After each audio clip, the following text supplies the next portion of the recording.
Dr. Sabath is the head of the Hematopathology Division in the Department of Laboratory Medicine at the University of Washington School of Medicine in Seattle, Washington. He also directs the clinical hematology laboratories at the University of Washington Medical Center and Harborview Medical Center. In addition to traditional hematopathology, Dr. Sabath has particular expertise in red cell disorders and coagulation.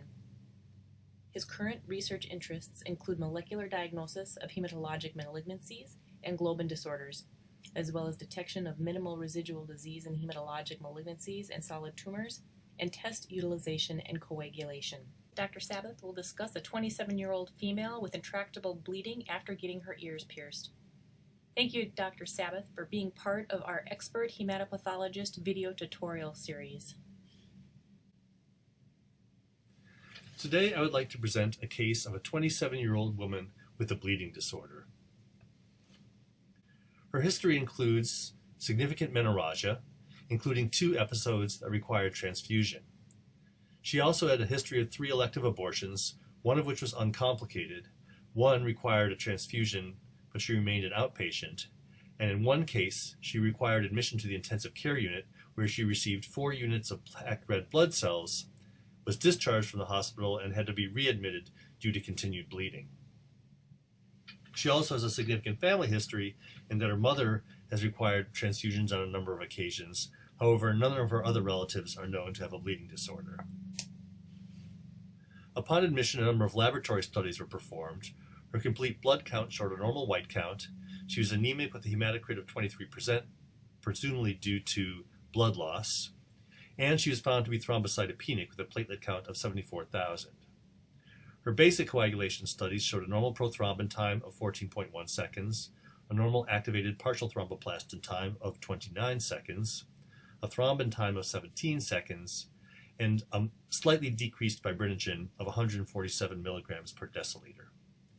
In addition, she had a platelet function screen using the PFA 100 instrument, and it showed markedly prolonged closure times using both the collagen ADP and collagen epinephrine cartridges, indicating either a platelet defect or perhaps a severe form of von Willebrand disease. Based on her clinical history and her laboratory studies, the most likely differential diagnosis includes either von Willebrand disease or some sort of intrinsic platelet disorder such as Glanzmann thrombasthenia, Bernard-Soulier disorder, a storage pool disorder, or Wiskott-Aldrich syndrome. Since von Willebrand disease is the most common cause of bleeding disorders in the general population, her workup started with a von Willebrand disease investigation. This slide shows the results of her von Willebrand disease workup. Her factor VIII activity was normal at 72%. Her von Willebrand factor antigen was 55%.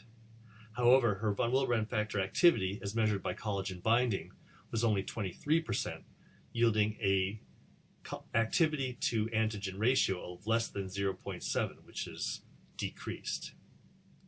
She also had multimer analysis performed by Western blot, and you can see the gel at the bottom of this slide.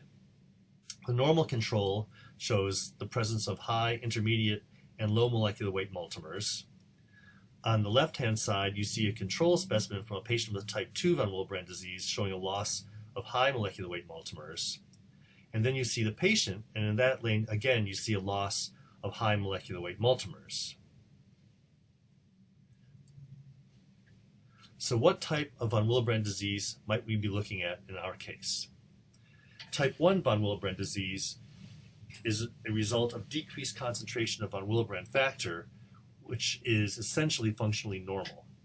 So in type 1, you see low von Willebrand factor levels, you see decreased factor VIII, but you see a normal multimer pattern on Western blot, and you see a normal ratio of von Willebrand factor antigen to von Willebrand factor activity.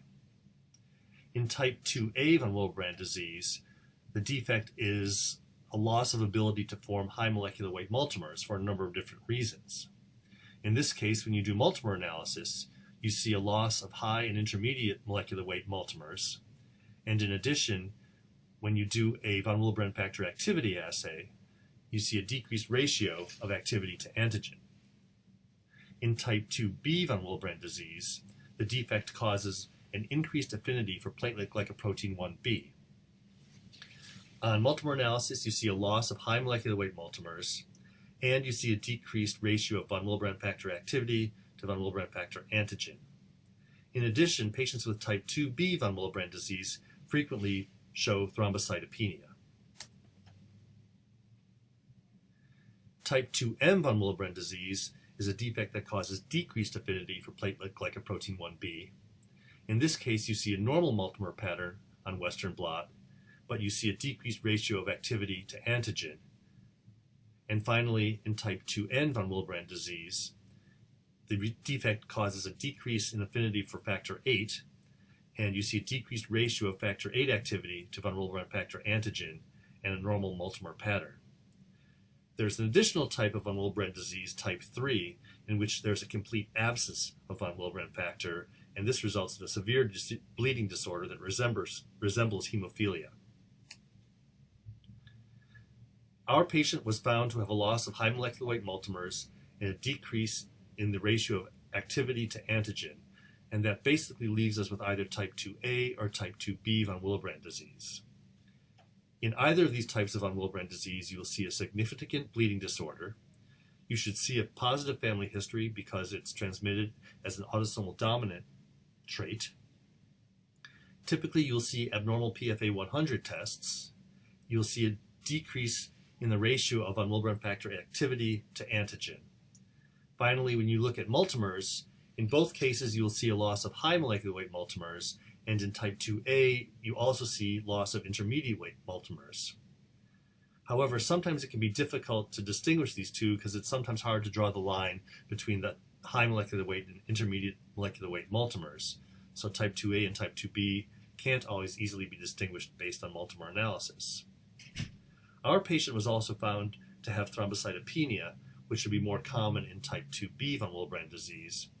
And the definitive way to distinguish these two types of von Willebrand disease is using ristocetin-induced platelet aggregation.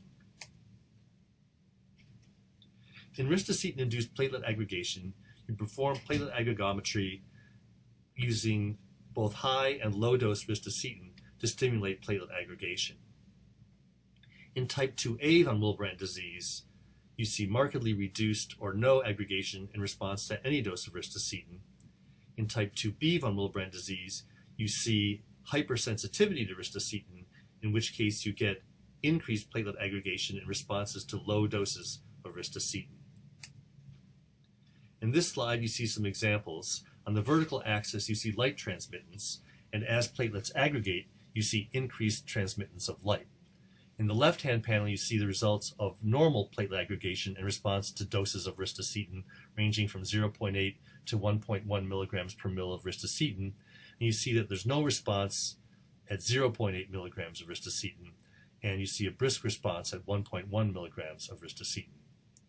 In the middle panel, you see the results from a patient with type 2A von Willebrand disease, where you see essentially no aggregation in responses to even very high doses of ristocetin, such as 2 milligrams per mil.